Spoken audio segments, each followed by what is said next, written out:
मंशा, एक बात बताइए, नसीर उद्दीन शाह साहब ने एक बयान दिया था कि भाई पाकिस्तान में लोग सिंधी नहीं बोलते, भूल चुके हैं, ये जुबान में एग्जिस्ट ही नहीं करती। आपने बड़ा स्ट्रॉन्ग रिप्लाई किया, उसका रिस्पॉन्स दिया। ये बताइए कि उनको उनकी इग्नोरेंस थी या वाकई में वो कुछ इस तरह समझते हैं कि सिंधी बोलना खत्म हो गई होगी पाकिस्तान से? नहीं, हमने कोई स्ट्रॉन्ग रिस्पॉन्स नहीं किया था। दरअसल उन्हीं दिनों में, नहीं बताती हूँ ना, उन्हीं दिनों में मैं इनके साथ, यासिर भाई के साथ और दानिश नवाज के साथ काम कर रही थी, तो हमने सिर्फ एक मजाक किया था उनके साथ। और कुछ लोग, आई थिंक जो नॉन स्पीकिंग सिंधी लोग हैं, उनको लगा कि ये बहुत ज़्यादा आपने कह दिया, और नसीरुद्दीन शाह क्योंकि खुद बड़े इंटेलेक्चुअल किस्म के हैं तो आपको नहीं कहना चाहिए था। और जो सिंधी स्पीकिंग लोग थे उन्होंने कहा कि ठीक है, हमने भी, उन्होंने ये बात कही, हमने भी अपनी तरफ से एक मजाक किया उनके साथ, तो ये बड़ा एक डिफरेंट रिस्पॉन्स था, लेकिन it was just a joke. And I don't know, I think may be, देखें आप, हम, आई एम श्योर अगर आज कोई मुझसे इंडिया के बारे में कोई सवाल पूछेगा तो मैं भी 10 गलत बातें कह दूंगी, पर क्योंकि वो इतने इंटेलेक्चुअल हैं और हम एक्सपेक्ट नहीं किया जा रहा था, हाँ, तो हम समझते हैं कि you know he is like an Oracle, बल्कि गलती तो इंसान। Then he corrected himself as well.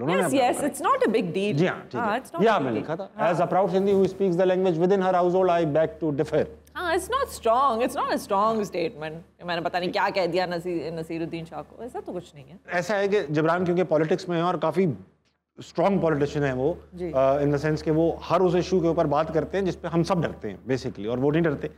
अगर वो आपसे कल को कहें कि मंशा अब मुझे तुम अपनी पार्टी में या मेरी पॉलिटिकल स्ट्रगल में साथ चाहिए हो, प्रैक्टिकली साथ चाहिए हो, तो आप जाएंगी? मना करते हैं? मैं मना कर दूँ। वो कहेंगे, ऐसा हो सकता है वो कहें? नहीं कहेंगे वो आपको? नहीं, क्योंकि आप अगर मियाँ बीवी किसी भी चीज़ में साथ काम करना शुरू हो जाते हैं तो आपके झगड़े होना शुरू हो जाते हैं, आई थिंक। तो आप दोनों प्राइम मिनिस्टर की उसमें नहीं लग जाना ना यार आप। नहीं, it's not about, not everything is about कि आप देखें आपके डेली लाइफ में आप जो काम कर रहे हैं, अगर आप उसमें यू कॉन्स्टेंटली टुगेदर, आप बेशक कोई छोटा सा प्रोजेक्ट भी हो जिस पे आप काम कर रहे हो साथ में, तो आपके वो होते हैं, आपके क्लैशेस होते हैं, क्योंकि उनकी एक आइडिया होती है, फिर उन्होंने गुस्से में आपको डांट दिया, फिर आपने उसको दिल पे ले लिया क्योंकि वो मेरा मियाँ है, उसने मुझे लोगों के सामने डांट दिया, जो कि ऑफिस एनवायरनमेंट में तो हो भी सकता है। तो इट्स नॉट अबाउट कि कोई वो क्लैश होगा, एम्बिशियस क्लैश, तो नॉर्मल क्लैशेस जैसे होते हैं वो बढ़ जाएंगे, मुझे लगता है। ठीक है। अब ऐसा है कि एक गेम है जिसका नाम है हुरूफ तहज्जी। हुरूफ तहज्जी में होगा ये, उर्दू का एक एक हर्फ यहाँ पे आएगा, इंग्लिश का आएगा, यानी ABCD इस तरह करके आएगा। हमारे दरमियान एक कॉन्वर्सेशन हो रही है, और जब कॉन्वर्सेशन स्टार्ट होगी तो जो पहला बंदा बोलेगा वो उस अल्फाबेट से बोलेगा जो स्क्रीन पे आ रहा होगा।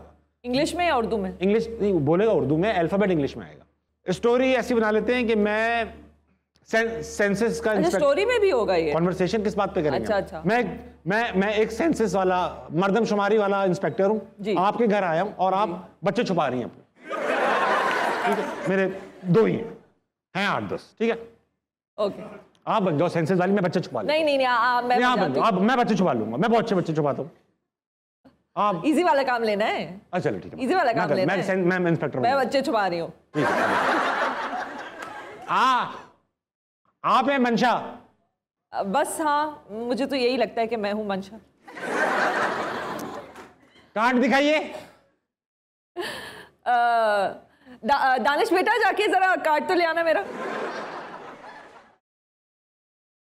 1 2 3 4 5 6, ये सब 6 आपके बच्चे हैं? फारिस बेटा बताओ ना, अंकल को बताओ कि तुम चाचू के घर से आए हो, ये मेरा बच्चा नहीं है।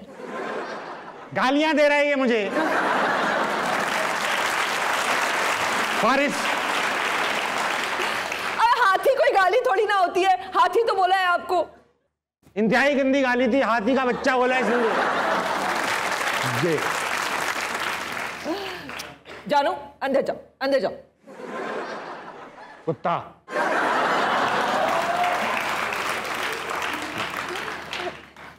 लाहौल वाला को, कैसे इंसान है आप, बच्चे को गाली देते? मैंने तो भाई दिन वो कुत्ता जा रहा था, बता रहे थे कुत्ता जा रहा है, संभल के जाना। नहीं, देखिए ये आप गलत कर रहे हैं, आपको उससे माफी मांगनी होगी। पारस बेटा वापस आओ। ऊपर 4 बच्चे और खड़े हैं, ये किसके हैं? पूरे घर में बच्चे। पहले आप इससे माफी मांगे। कायदे आजम की कसम, मैं आपसे माफी चाहता हूं। और रात का वक्त हुआ जा रहा है, अब आप कितनी देर तक यहाँ बैठे रहेंगे? जाए ना। सोने नहीं दूंगा अब मैं किसी को यहाँ पर।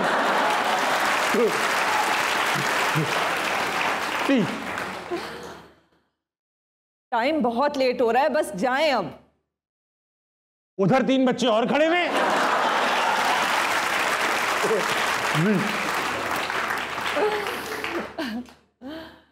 इससे क्या करूं? वैसे आप बैठे ना, मैं आपको जरा चाय पिलाती हूँ। वैसे होल घर में बच्चे भरे हुए, होल घर में। ये एक्स्ट्रा च्युइंगम लेंगे आप? ये वाला बच्चा किसका है?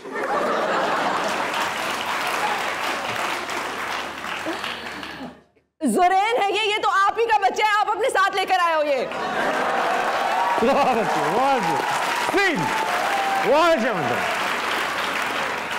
मंशा, thank you so much. This brings us to the end of अस्ता मनाए। बहुत अच्छा लगा भाई, मैं तो शरारती की अपने हक से की। ऐसा है कि जाने से पहले करता हूं मैं कमाल की बात। आज ही कमाल की बात, एक तस्वीर है भाई, दिखाइए तस्वीर। ये जो तस्वीर है ये मार्गरेट हैमिल्टन की है। मार्गरेट हैमिल्टन को आप में शायद कोई ना जानता हो, मगर नील आर्मस्ट्रांग को आप सब जानते होंगे, चांद पर पहुंचने वाला पहला शख्स। चांद पे पहुंचने वाले वेसल को भी हम जानते हैं, अपोलो गया था। मगर ये जो खातून है, ये वो खातून है जिन्होंने पूरे मिशन का सोर्स कोड लिखा था। ये सोर्स कोड के साथ उनकी तस्वीर है जो उन्होंने 1960s में लिखी थी।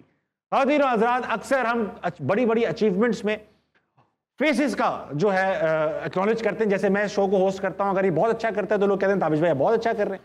मगर बहुत कम लोग जानते हैं कि हर एफर्ट के पीछे, हर कोशिश के पीछे एक बहुत ज्यादा लोगों का हाथ होता है। कोशिश कीजिए कि हर उस आदमी का जिसका आपकी जिंदगी में कोई, आपकी सक्सेस में कोई हाथ है, उसको एक्नॉलेज जरूर कीजिए, क्रेडिट जरूर दीजिए। 12 बजने वाले हैं आपकी घड़ियों में। 12 बजे क्या करती हैं मुझे? 12 बजे सो जाती हूँ। ख़वातीन हज़रात, 12 बजने वाले हैं, आप कुछ मत देखिए, आप सो जाए। सुबह जल्दी उठिएगा, पाकिस्तान के लिए कुछ अच्छा कीजिएगा और जो अपने इर्द गिर्द के लोग हैं उनके लिए खैर का बाइस बनिएगा। गुड नाइट, अल्लाह हाफ़िज़।